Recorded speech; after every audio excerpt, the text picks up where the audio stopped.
Miss Gray Educates, brought to you by Gray Education.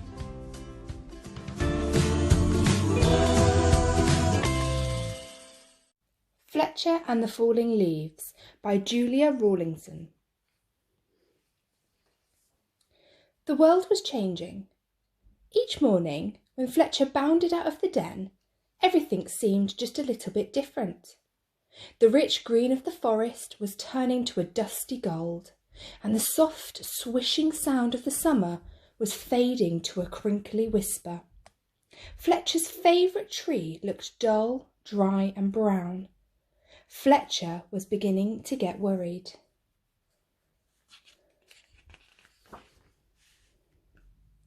"I think my tree is sick," said Fletcher. "What's wrong with it?" his mother asked. "Its leaves are turning brown," said Fletcher. "Don't worry, it's only autumn," she said.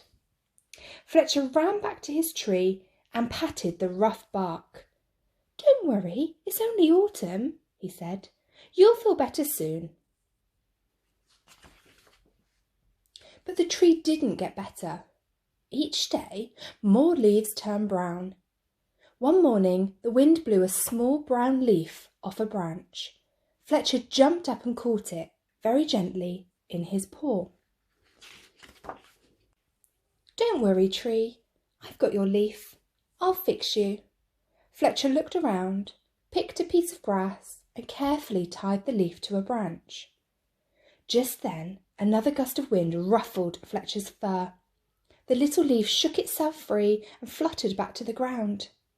Fletcher picked it up again and thought very hard. Then he poked the leaf onto a twig and pushed it down firmly. "Now you hold on tight," said Fletcher. "No more flying around." The little leaf gave a tiny rustle in reply. The next day, a strong wind was blowing through the forest. Fletcher rushed out of the den and ran all the way to his tree. Lots of branches were bare, and little lost leaves spun everywhere. "Don't worry, tree. I'll catch them for you, I promise." Round and round and round whirled Fletcher after the swirling leaves. "Leaves! Wonderful! Just what I need for my nest," said a squirrel. "But these belong to the tree," said Fletcher. "Don't take them away." "The tree doesn't need them any more," said the squirrel, bounding off. "Help! Help! The wind and the squirrel are stealing our leaves," cried Fletcher. "Leaves! Terrific! Just what I need to keep warm," said a porcupine, rolling around. "But these leaves belong to the tree," said Fletcher, plucking leaves from the porcupine's needles. "Not any more," snuffled the porcupine, and away he rolled. "Help! Help! The wind, the squirrel, and the porcupine are stealing our leaves," cried Fletcher. Suddenly, a flock of friendly birds swooped down from the sky. They picked up the leaves in their beaks and poked them onto the tree's branches. Soon the tree was leafy again, and Fletcher flopped down and smiled. "Thank you, birds, thank you," he gasped as the birds fluttered away. He lay looking up through the leaves at the sky and drifted off to sleep.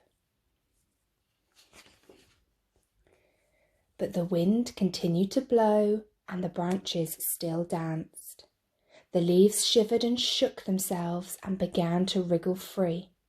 They tossed and turned and twitched and twirled and tumbled to the ground. They brushed Fletcher's ears and nose and filled his dreams with a whispering sound. When Fletcher finally woke up, he couldn't believe his eyes. Instead of a roof of dancing leaves, all he could see were bare branches against the sky. "Oh, tree, I am so sorry," gulped Fletcher. "All your leaves are gone." But then he saw, high in the branches, one small leaf still holding on.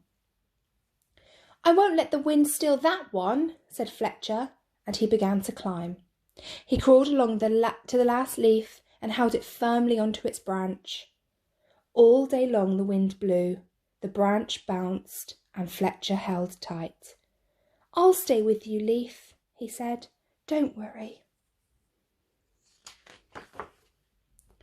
But then, with a sudden whoosh of wind, the branch bounced high. With a blip, the leaf let go and fluttered like a little flag clutched in Fletcher's paw.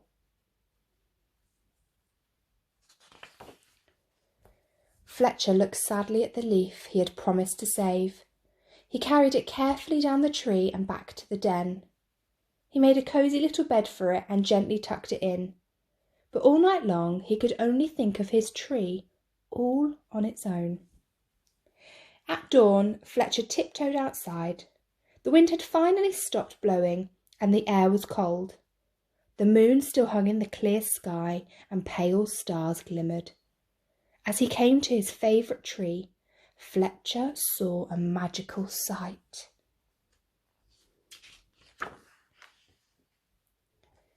The tree was hung with 1,000 icicles, shining silver in the early light. "You are more beautiful than ever," whispered Fletcher. "But are you all right?" A tiny breeze shivered the branches, making a sound like laughter, and in the light of the rising sun, the sparkling branches nodded. Fletcher gave his tree a hug. Then he went back to the den for a nice, warm breakfast.